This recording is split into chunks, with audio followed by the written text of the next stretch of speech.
Rahul, the same way that, this is in reference to my garage and what's its purpose.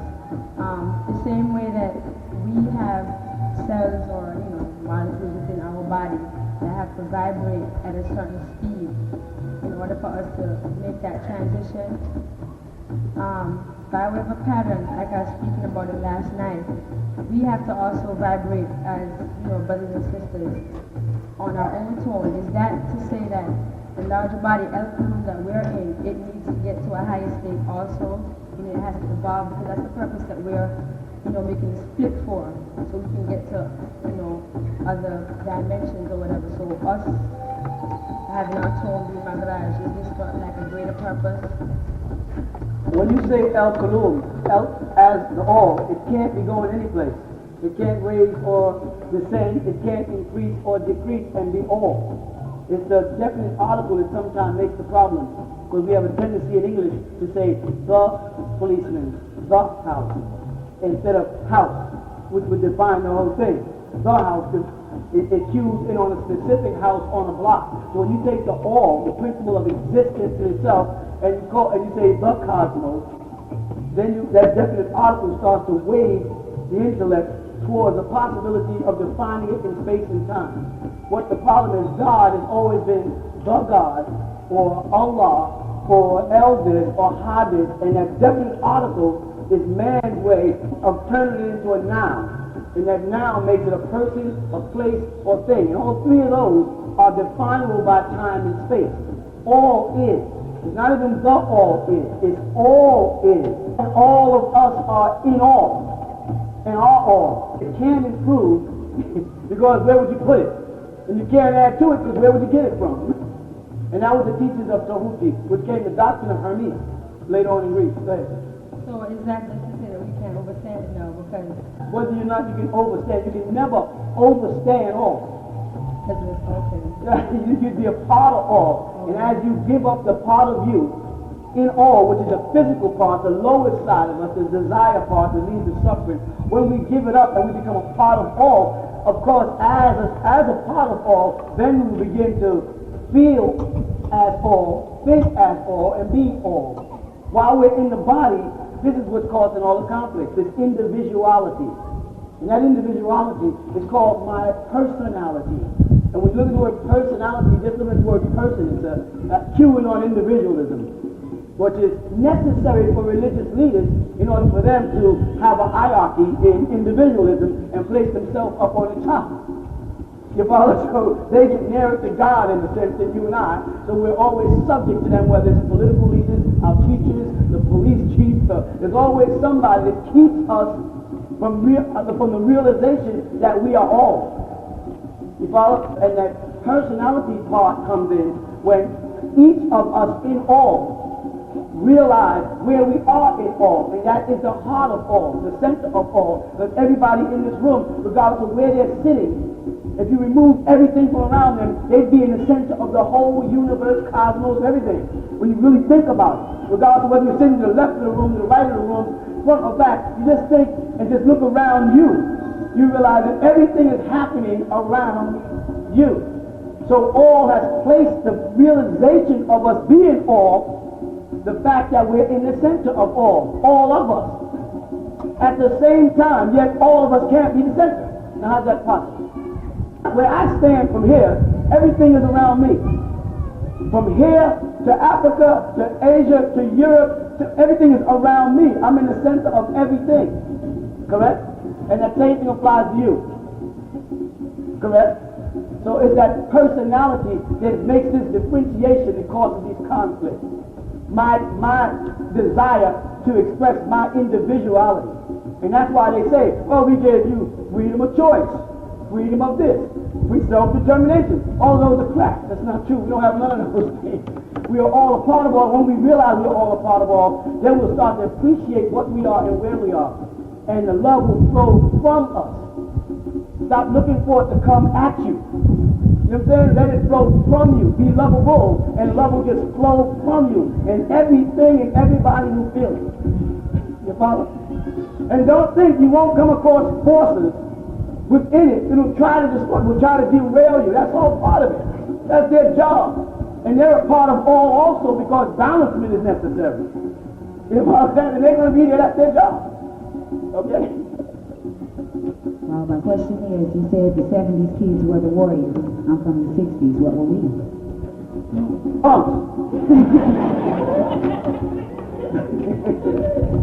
In the 60s, what we did is we basically copped out on everything. We copped out on the country, we copped out on school, we copped out on everything. We submerged ourselves in music, color, and drugs. And from there, we had what they call a 60s culture. The root of that culture was drugs. Everybody was high on something, whether it was marijuana or LSD, and you couldn't bump into most people like, hey. That was the basic greeting for morning, evening, and night. Hey. And the next thing was, what you got? If it wasn't what you got, it's where you're going to get what you got to get. To get me in the head. Wingdings and milk and orange juice was the biggest market because of the munchies in the 60s. This was a market. You may look at it as a joke, but it's a reality. That a person just went to a store and said, give me 2 containers of cat orange juice, and give me 5 of those boxes of wingdings, and give me some, and they just went on, stopped somewhere and chewed. This was it. Color, tie-dye. Everybody was like jazz, poetry, burning flags, burning the draft card, just don't want to go to war. That's what the world was about. So that's why I said in the 60s, we basically were punks, we copped out. Now, though there was a revolution, it wasn't really a revolution. It was a revolution like just turning the cylinder of a gun, a revolver. You just went right back around. And here we are again in the exact same state we was. All that marching, all that crap that went on in the 60s, we're still here. Still ain't getting along. The country's still at war. Diseases are still coming in. We ain't went nowhere. And we're never going to get anywhere until we stop trying to find solutions and become the solution. Everybody's looking outside for somebody or something to solve the problem. And we are our own personal problem. And we need an internal cleaning as individuals. Go inside and look at me. Stop looking at him and it and they. Look at you. You do not have a drug problem if you don't intend to use drugs. The end of the drug problem is stop using it. Nobody who gets AIDS, the people will stop having what? Right, so there you look at me like, stop having sex. And that's where it goes on. When it crosses over into what you don't want to have to stop doing, you open the door for obstruction. Things are not going to change. You have to change them. Things are not going to get better. You have to get better. You get that? So we're always looking for somebody. Well, if Jesus is going to come save us. No, you got to save Jesus by saving yourself. Make a doorway, make a pathway to you possible. And if all of us start expressing our emotions, energy, emotion forwardly about how we feel about the good things in life, because we can look around and we can find so much bad stuff, so much death, so much hate, so much bigotry. It's all over the place. But who looks over for the good stuff? That's what we spoke about last week. When you're laying on your dying back, a car crash or whatever the case is, you're laying out in the middle of the street, I don't care if you're a black Muslim or a skinhead, you don't give a who gives you mouth-to-mouth resuscitation as long as they bring you back. That is the ultimate reality. The fragileness of our philosophies. You know what I'm saying? Our doctrines are so fragile when it comes down to a personal feeling. And it's all about that. And once I take that personal feeling, start that journey inside, investigate the me, the myself, the I, get that person in order. And let that person start out projecting good feelings towards people. You be the one that says good morning, even if people don't answer. And believe you me, they're going to call you crazy. When you start walking down the street and want to say good morning, you look at that motherfucker crazy. You're on the train, on the motor, or the bus, good morning. Everybody in the morning, everybody good morning. They'll start saying you're crazy, but you know what, eventually, every day they'll see that. And they'll start saying, that person ain't crazy. I'm crazy for thinking they're crazy. You be the one. When you go to a restaurant and someone walks up to you, they got a frown, and they say, can I help you? Say yes. First thing I like you to do is, give me a nice smile. I know you're having a hard day. Talk to people. Stop squeezing the tip out. Put yourself in the position. You don't need to be squeezing all of it, course, 15%. I'm squeezing the tip. I'm supposed to give you a quarter. Stop being all cheap. Think as if I was the waiter, how would I feel if that person just said, here, and it made my day? Why not be the person that tries to make people's day? That go that extra mile for other people. I'm saying, it may sound crazy, but try it. You be the one to start saying, good morning, everybody. Good morning. I know everybody's tired. Everybody's going to go to work, and everybody's in a bad mood, but heck, we got to go tomorrow too, so good morning. Somebody, and you find out one morning, you come on that morning, and one of them people will be there, before you can get it out, somebody will say, good morning, and then that'll become the trend. Instead of people standing there with the newspaper in their hand like this, and peeking over their eyes, waiting for someone to get up so they can rush for the seat in the morning. You can break that down. Start trying to diffuse all this evil. Stop trying to diffuse all this anger.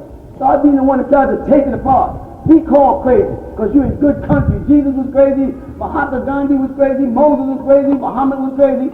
Crazy people do some nice things, it seems like. It's them sane people that be messing the world up.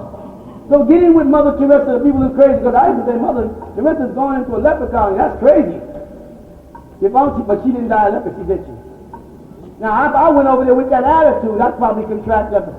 But she went in there with a heart of nothing but love. And that love was so powerful that the leprosy couldn't even attack it. That means that power of love controls energy, alters molecules, and moves elements. Native Americans dance and make it rain. Now that sounds like a myth to me and you, but they've been doing it for thousands of years. And they actually, now listen, like I've said many times, if it doesn't happen, they believe it does. And that in itself is a gift. I mentioned this, y'all. It is better to be fanatically insane than sane. You remember the movie Independence Day? The luckiest people in the movie were the ones on top of the building who really believed the extraterrestrials coming to help them. Now, put yourself in two places before you get the drift. Up on top of there with a sign, come get us, with this undying belief that these extraterrestrials came to help you, and the guy who was 3 blocks down, who was standing on the street looking up, who didn't have that belief. When they zapped the building, the person 3 blocks down said, and started to try to run, right? And buildings and cars was flying down the street, crushing people. Which of those people did better? The fanatic on the roof that went out believing that even when they saw the ball of fire coming down to burn them up, they didn't accept it as a ball of fire. They thought it was redemption. They were holding signs that went boom. They never even felt what happened. But you, 3 blocks down, who saw the building blow up and saw the, bricks and stuff flying, you went, oh, and tried to turn to run and got hit, and you contemplated the impact. You felt the thrust. You felt the pain, because you were trying to get away. But the other person like, boom. So why y'all want to interfere with our insanity at this point? Suppose our insanity is necessary for us to get through, and you got it so organized that you're going to really feel the pain. You see what I'm saying? Think about that. If you was in an insane asylum, right, and you thought you was Cleopatra, and you're walking around in this white outfit with the back out, got a little tag on your arm. Some of y'all know what I'm talking about. You wore them clothes. Got a little hat on, and you walk around with a broom, and you walk around in the day room, and in your mind you see that hat as a beautiful crown, and that broom as a beautiful staff, and that cotton robe as a beautiful garment filled with Egyptian hieroglyphs, and everybody that walks through the day room, they're just standing like this. Wow. And as the attendants walk through, you're like, those are my soldiers. And you like this. And the attendants walk by and say, hey. And they go about their business. They don't have to tell you that. I mean, what's the sense of walking? They got to walk over time. Every time you do something crazy, they say, you know you're crazy. Eventually they get used to your understanding. They don't even bother them when you do something like, come here. They come over. They don't bother going, listen, let me talk to you. They, woman's crazy. You know, so come over here. Come here, you my slave. And the attendant comes up and says, yes, oh great master, oh Cleopatra, what can I do for you today? She's really hearing this. When she looks out in the day room, she's seeing pyramids and sphinx, and she's seeing, you know what I mean? She's really gone. Now, what is better? To be living in that illusion that you are grandeur and you go out in grandeur and transport your soul to that state because that's the state of mind you were in, or go out as you are, running around the hospital trying to get out? Why do people want to interfere with your fantasies? Why do they want to get inside and say, oh, don't dumb people, UFOs, hopefully? Why? Maybe some of us need that now. Maybe we're fed up with everything else. The buttons are begging for leadership. The world is going, hey, maybe, just maybe people are fed up and they're looking for something else just to get us to the next change. Because there's definitely something going to happen because it's about that time. And we might be going anywhere at this point. More people are walking around loony bats all over the land and you just see nuts everywhere.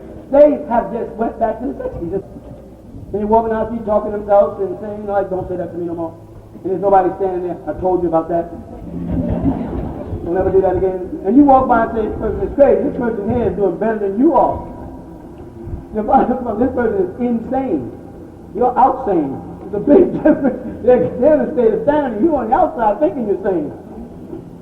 You follow what I'm trying to say? That's the reality. Go ahead.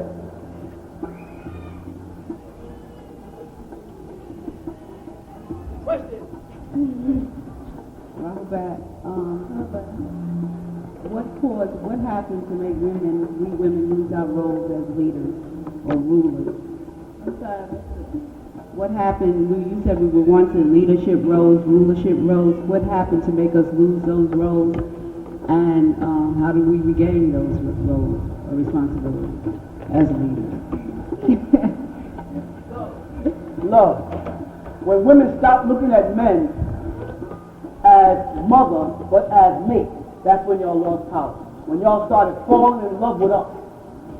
Y'all start taking down your authority and surrendering it to us. When y'all started depending on us and thinking we had it figured out, that's when y'all lost it. It's a fact. Whether you like it or not, man, it's true. Once you see a woman, when a woman is independent and in self, you see her strong. The moment she got some man who's trying to tell her what to do, what to see, where to go. We go to a restaurant, it's my choice. We go to a cinema, a movie, it's my choice, basically. You know, I go pick out your wedding band. You know what I'm saying? And now check this out. At my wedding, what is my friend? How can he be the best man at the wedding if I'm there? You see the psychological profile? These things are well worked out. So women surrender. I never heard of best woman. Why is the highest character at the wedding the best? The reverend should be, the rabbi should be the best man at the wedding. You understand? When y'all gave up that type of authority, when you started depending on us in our insecurity, and you know what our thing is? Our thing is total control over women. We don't want, once we got our arms around you, we don't want you to look up. We don't want you to think. If you're looking up, you're flirting.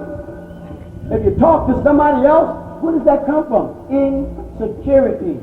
Men are insecure. That's our problem.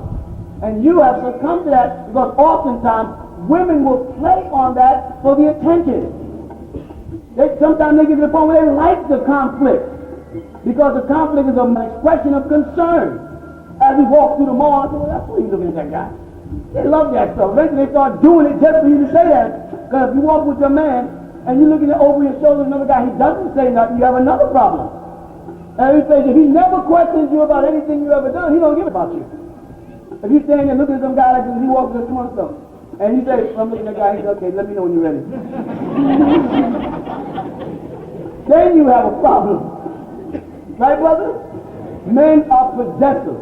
As I teach something, he says, well, what do you mean, baby? As I explain something, he says, that's what I was trying to explain to you last night. And anything he can explain, he'll start on the way home with it. You know what I'm saying? Well, you know when Doc was talking, what he was trying to say. He's telling her what I was trying to say. It's dominancy. And it's a sad thing. That's when y'all lost y'all's divinity. When y'all fell in love with us and fell up under us, and we were so demanding, and you begin to like it, you begin to accept it. It became natural, or you became immune to our masculine aggression. And the only thing that shocks them is when they come home and you're not there. You don't see that. Men go totally loopy. When they get home and you're not there, they don't know, uh-oh, did she leave? When you come home and you think, you see that? No, nothing. Just run right in the closet. Clothes are still here. Okay. Then when you come in, men sit down, turn the television on, open the newspaper, have both things going simultaneously, you know. Have the television on, watching it, make them. When you come in the doors like this, how you doing, hon? So where were you? Just out. Shopping? I just was out. I just went out, you know. Where were you? All the time go there. It's like, you know, I'm asking you. You know I'm sitting there weak trying to find out. You know I'm insecure. Why are you playing this game? And it escalates into a war. You know what I'm saying? We want to even know what when you give up, we want to know what that means. He said, forget about it. Forget about what? Forget about the argument. I said, no, what do you mean by forget about it? What don't you understand about the word forget? Are you trying to be smart? Is not what y'all women undergo under pressure? Not everybody. Some of you women got some very nice husbands.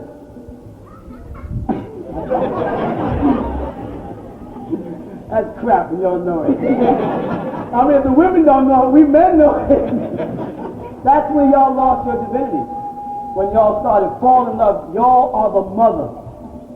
We should be surrendering to you. You know what I'm saying? We should be dependent, because if you look at the world from Abraham to now, when men were supposed to be ruling, the world is a mess. So maybe it is time for us to put the rule back in the hands of mother. Because like my daughter said, whenever a man starts to break down, he'll call his mother. You know what I'm saying? He'll go to your mother's house on Christmas. He'll go to your mother's house on Thanksgiving. He'll surrender those responsibilities, because there's always a war to family reunions. He'll surrender. But when it comes down to the man, he'll call his mother. You'll never hear a man come and call my father and talk to him. Why? Why mom? Because that is latent. It's still in us to surrender to you.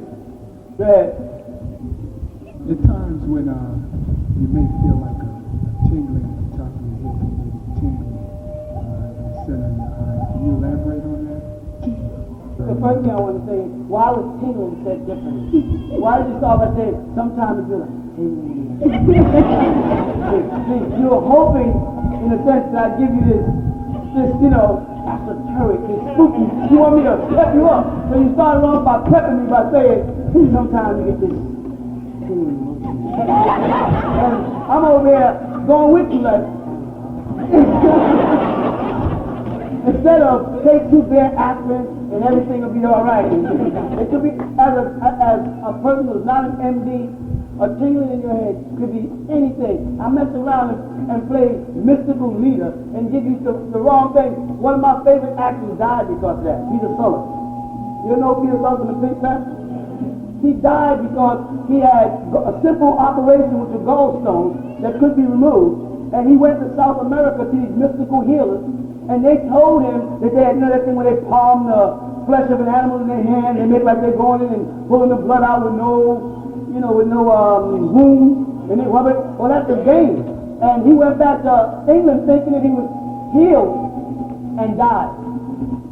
You follow that? That's a sign for all teachers, all concerned teachers. If you're a charlatan, then you go and try to answer every question anybody asks you, regardless of whether you know what they're talking about or not, because you're busy holding people. The reality is, any man that starts diagnosing for you things inside your body, feelings. I had a vision last night, a certain thing came to me, you go, well, actually, that wasn't, you know. You know what I'm saying? It wouldn't be right, it wouldn't be fair, it wouldn't be honest for me to tell you about the feeling because I didn't feel it. You could be going bald. And that could be your hair follicle starting to die and it's tickling you. And I'm not saying anything, you know what I'm saying? It could be anything. But I would rather talk to doctors and get the medical, possibilities before I go for the metaphysical possibility. And like I said, any teacher that tries to go that way with you, tell them, thank you, but no thank you. Like I said many times, I don't bother with psychics on the telephone because if she was my personal psychic, she would know my telephone number. I wouldn't have to call her. She'd be able to call me. You understand? So I have no time for that. And that's when I taught that years ago, that was my way of telling people how to deal with anybody that comes up. If a person walks up and says, I'm into herbs and I know all of the natural herbs to heal you, you got to say, first question is, how's it help? How do you do it, first of all? Then you got to step back and look at them and decide, is that what you want to look like? Just because they say they know what tea cures this or what does this, you got to step back and say, honestly, is your hair falling out? Let me open your mouth, let me take your teeth. You know what I'm saying? All your teeth in your head? I paid it to the spiritual side of it more than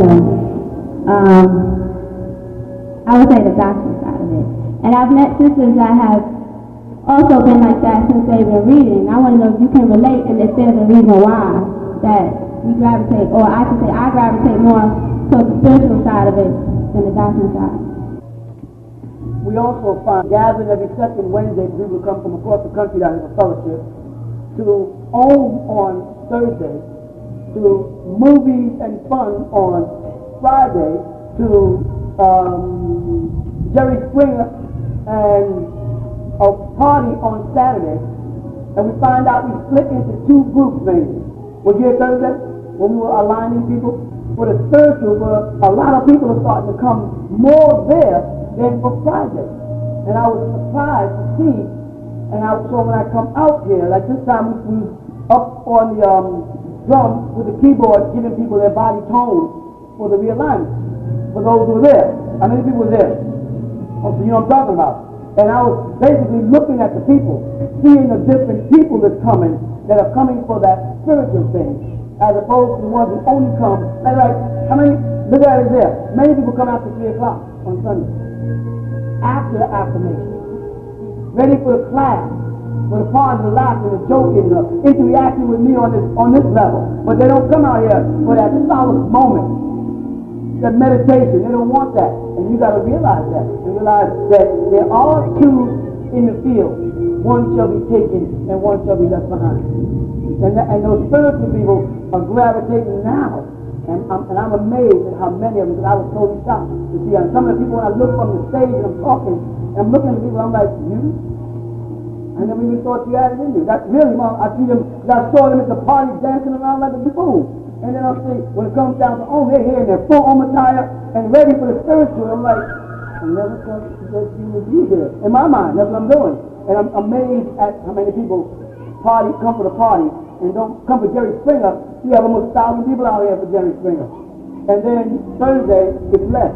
On Friday, it's less than Thursday. So I'm saying it's starting to change, and more people are making that change.